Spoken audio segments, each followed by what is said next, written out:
I see a lot of question marks on your faces. So what I'll do is I'll take a break here. Let me just give you the action plan and then I'll take questions.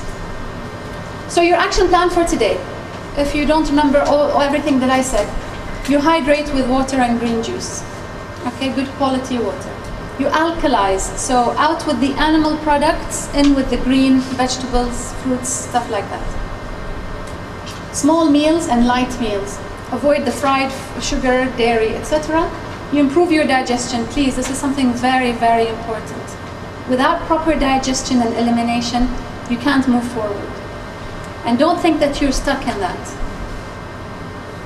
You cut out the toxins. We talked about the obvious toxins that you can have in your body. By the way, all these toxins and all the tips, most of the tips are actually in the Dream Body Eating Plan. So if you have that book, I would highly advise that you go back to the... What about tuna?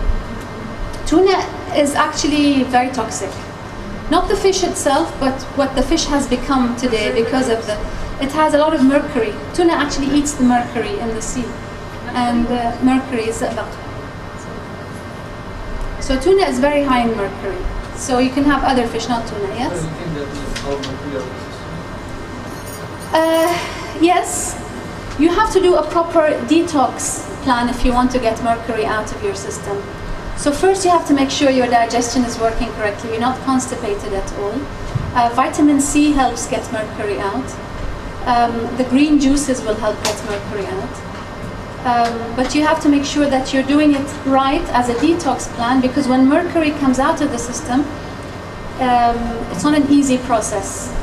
It's harsh, and I've seen people who are detoxing mercury and they break out with rashes and all kinds of horrible symptoms. Eventually they feel better, but when mercury comes out, it's rough. So I would, salmon's good, yeah. Dairy products I would not recommend. But why dairy products?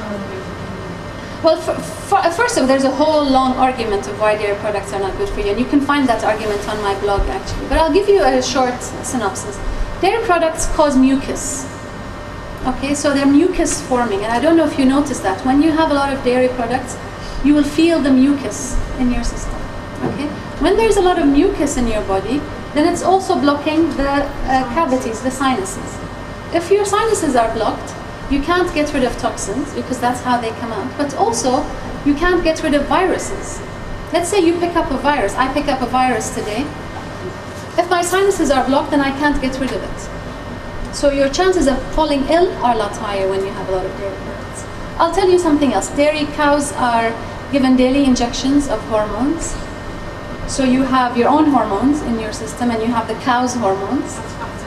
It's fattening amongst so many other things. I mean, children are reaching puberty a lot sooner than they used to. Men are developing bigger breasts, believe it or not. There's a lot of hormones in our food because of all the hormones being pumped into the cows. How do you make up for the calcium? Very good question. What foods have calcium? I mean, the cow is huge and it has huge bones, but it doesn't consume milk. What does it have? How does the cow? So if we were to go back to one answer for all the questions today, the greener the better, the higher calcium, but also chickpeas have high calcium, almonds have high calcium, sesame seeds have high calcium. So for example, tahina sauce is made of sesame seeds, and chickpeas is made of, hummus is made of tahina and chickpeas, so it's a very high source of calcium. So it's a much better filling for a sandwich in theory than the dairy. Yeah. Sorry, I'll just... Yes. Between fruits and? Very good question, because when you have the fruit, you're having the sugar and the fiber in that fruit. But when you're squeezing that fruit, you're only having the concentrated sugar from that.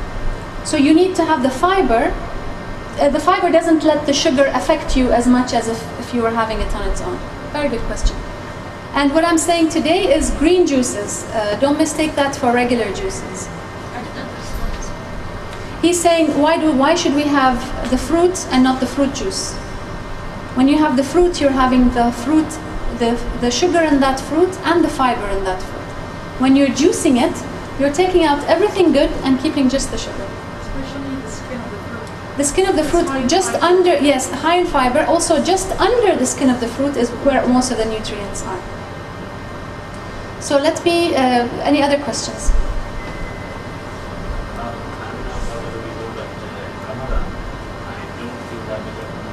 Mm-hmm. Glasses of water, just take one day, and after that I'll be able to eat one bowl of fruits. Mm-hmm. After that I won't get hungry for the whole night. Okay. I come over here, work out vigorously at around 9:30, 10 o'clock. By the time I go to bed at 12 o'clock, I'm very hungry. Okay. I mean, at that time I feel like I shouldn't be eating because I'm going to go straight to the bed. So I should Yes. be eating. When I wake up again in the morning, I feel hungry again. So you don't have a problem throughout the day No, with hunger? hunger is not a problem at all. Then fine.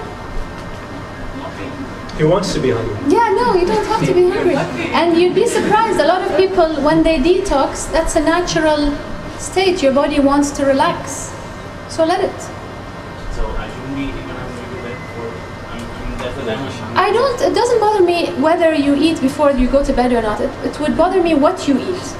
If you're having fried foods and oily stuff, that would bother me more than if you were having, you know, anything else. You can have a salad, you can have beans, you can have olives, you can have, you know, anything healthy and still have it and eat. But don't feel that because I was fasting all day, then I have to eat a certain amount in the evening because tomorrow I'm going to get nervous, maybe I'll get hungry. When you're in detox mode, your body will tell you what it needs to do. You know, kids are much better at doing this than we are. They listen to their body a lot better than we do. We feel that there is a strict expectation out of our system and we don't allow it to happen. If you feel like eating, eat. If you don't. But if you're gonna eat late at night, then don't pig out on something very heavy. Don't go junk food or fast food or something, you know, have something healthier. Any other questions?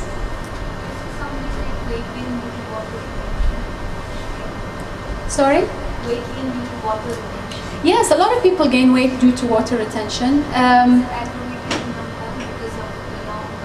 No, it's aggravated. I'll tell you what aggravates water retention. Salt, salty foods, salt in your water. Again, I'm going to keep bringing that up. But also food intolerance. If you are sensitive to wheat or dairy products, and that's what you're having in Ramadan, which most people do. Sambusas are also wheat, by the way, the filling, the outer layer. If you are sensitive to it and your body doesn't like it, it will collect water around it. So let's say there's a particle of wheat that I'm sensitive to, and I am sensitive to wheat. I eat it because my body doesn't like it and it doesn't want it to get into contact with anything. It will collect water around it until it gets released. Most people have wheat on a regular basis, so there's water. And most people, once they stop the dairy and the wheat, they lose weight, they lose water weight because of all this water that has been sitting there. And I have a client who had water retention for years and years and years, and she's on medication for years, and she stopped the wheat and dairy and completely resolved within a matter of days. So Yeah. at the end, you will tell us what kind of water you want to. Yeah, I can tell you now if you want. There's a water that I'm happy with that I drink. It's called Saka water. And if you want, do we have business cards? Do I have business cards? You can take my business card. Yeah, S-A-K-A. And I like them because it is natural, first of all. It's the most pH, the highest pH that I've seen in Bahrain. And it's the lowest sodium that I've seen. So I'm happy with it. Sorry? Where do you get it from? I can give you the number. I'll give Atiq the number in the end, and you can call the guy, and they'll deliver it to the house. It's new in Bahrain, which I was very happy with. Small bottle? Both. And you'll notice that when you drink it, you're hydrated. You'd be surprised. I thought it tastes like nothing, like water is supposed to taste. Yeah. It doesn't have this aftertaste. It doesn't have a saltiness to it. Nothing. Yeah. Okay, you said fasting from this detox. Mm. As a diabetic, I'm not allowed to fast. Mm. So what can I do to detox around the year? If you are diabetic and you want to detox, it has to be a supervised detox. You have to do it with someone. However, the green juices are good for diabetes and detox because they would be low in sugar. So I would start with the green juices. And you can also do the Epsom salts. They're called Epsom salts. You find them in health stores, you put them in the bath and you bathe from them.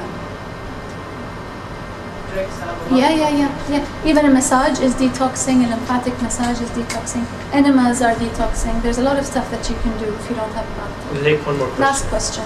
Go ahead. What about the sodium in the water, which is sold in the sweet water shops? Which you mean in the bottles? Yes. Very high. Very high. That's why I'm saying you should choose a brand. Not like those bottles, I mean, mineral waters. But what could it find in the market, I mean, in the small shops? So normal shops where you can take a bottle too much and they can fill it. Yeah, no, very high sodium. What if we boil the water? No, the sodium doesn't go. Right? The sodium doesn't go. The best investment you could make today is investment in good quality water, to be honest. Because we are, investing in skin creams and pills and all kinds of things, and we are still drinking stuff that is dehydrating. If you're dehydrated, if you have coffee and tea, that's also dehydrating. So if you feel that, I've already had a drink, I just had coffee and I don't feel like drinking water, then because you just had that amount of, your body doesn't know the difference. So have the water before the tea, or don't have the tea at all. Okay? Thank you very much for your patience. Last question? Final question. Quick. Green tea? Green tea still has caffeine, so I wouldn't drink it as freely as people are drinking it. So I would consider it the same as the regular tea. It just has caffeine in lower amounts. I would rather the herbal teas, peppermint, mint. Thank you very much. Good night, everyone, and Ramadan Kareem.